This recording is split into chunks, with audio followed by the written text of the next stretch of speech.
ನೆನೆಸಿದಂತಹ ಹೆಸರು ಕಾಳು ಇದ್ದರೆ ಸಾಕು 10 ನಿಮಿಷದಲ್ಲಿ ಬ್ರೇಕ್ಫಾಸ್ಟ್ಗೆ ಮತ್ತು ಟಿಫಿನ್ ಬಾಕ್ಸ್ಗೆ ತಯಾರಾಗುವಂತಹ ಒಂದು ಹೈ ಪ್ರೋಟೀನ್ ರೆಸಿಪಿ ಮಾಡಿ ತೋರಿಸ್ತಿದ್ದೀನಿ.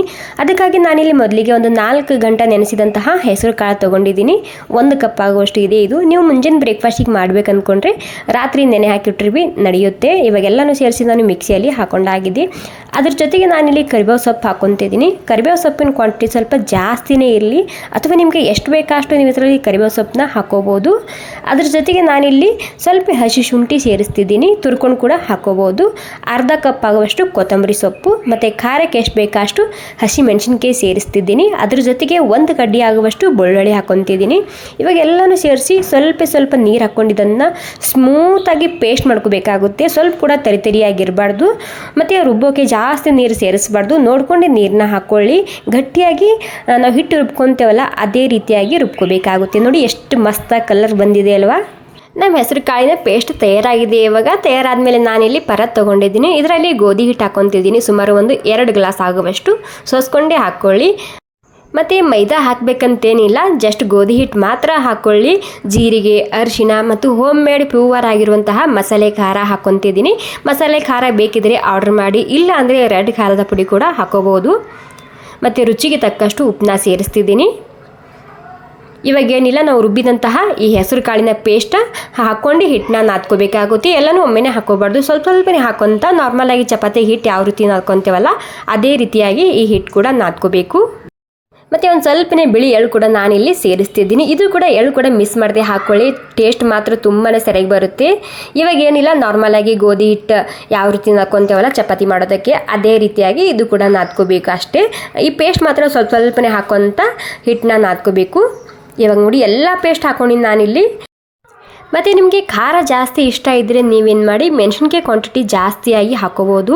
ಖಾರವಾಗಿ ತುಂಬಾ ರುಚಿಯಾಗಿರುತ್ತೆ ಅದು ಕೂಡ. ಓಕೆ ನೋಡಿ, ಇವಾಗ ಸ್ವಲ್ಪ ನೀರು ಸೇರಿಸ್ತಿದ್ದೀನಿ. ಸ್ವಲ್ಪ ಅಂದರೆ ಒಂದು 3-4 ಚಮಚ ಮಾತ್ರ ನೀರು ಹಿಡಿದಿದೆ ನನಗೆ. ಇವಾಗ ಹಿಟ್ಟು ನಾದ್ಕೊಂಡಾಗಿದೆ. ನಾರ್ಮಲಾಗಿ ಚಪಾತಿ ಹಿಟ್ಟು ನಾದ್ಕೊತೇವಲ್ಲ ಅದೇ ರೀತಿ ನಾದ್ಕೊಂಡಿನಿ. ಇವಾಗ ಏನಿಲ್ಲ, ಇದಕ್ಕೆ ಮೇಲೆ ಎಣ್ಣೆ ಹಚ್ಚಿ ಒಂದು 5ರಿಂದ 10 ನಿಮಿಷ ಮಾತ್ರ ಬಿಡ್ತಿದ್ದೀನಿ.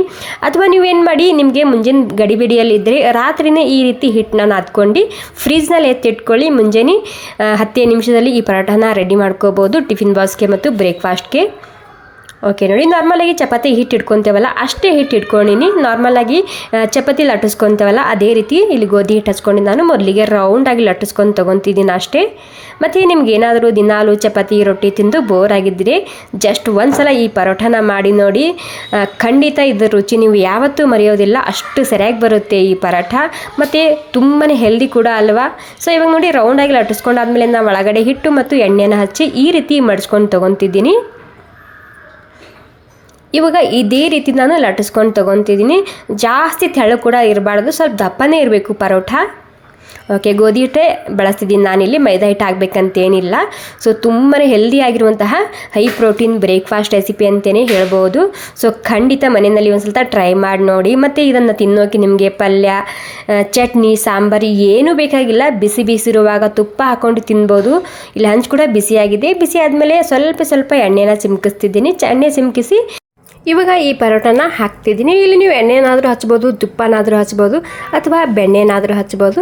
ಟೋಟಲಿ ಕ್ರಿಸ್ಪಿ ಆಗೋ ತನಕ ಅಥವಾ ಗರಿ ಆಗೋ ತನಕ ಇದನ್ನು ಬೇಯಿಸ್ಕೊಂಡು ತೊಗೋಬೇಕಾಗುತ್ತೆ.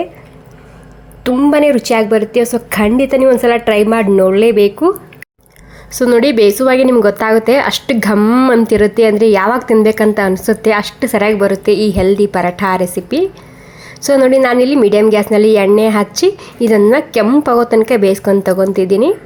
ಸೊ ನನ್ನ ಮಕ್ಕಳು ಕೂಡ ತುಂಬಾ ಇಷ್ಟಪಟ್ಟು ತಿಂತಾರೆ ಈ ಮನೆಯಲ್ಲಿ. ಸೊ ಖಂಡಿತ ನಿಮ್ಮ ಮನೆಯಲ್ಲಿ ಮಕ್ಕಳಿದ್ರೆ ಒಂದ್ಸಲ ಮಾಡಿ ನೋಡ್ಬೋದು. ಸೊ ಈ ರೆಸಿಪಿ ನೀವು ಎಲ್ಲಿಂದ ನೋಡ್ತಿದ್ದೀರಂತ ನನಗೆ ಕಾಮೆಂಟ್ ಮಾಡಿ ತಿಳಿಸಿ.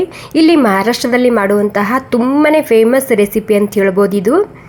ಇವಾಗ ನೋಡಿ, ನಾನು ಇದೇ ರೀತಿ ಒಂದು 3ರಿಂದ 4 ಪರೋಟಾನ ಮಾಡಿ ತೊಗೊಂಡಿದ್ದೀನಿ.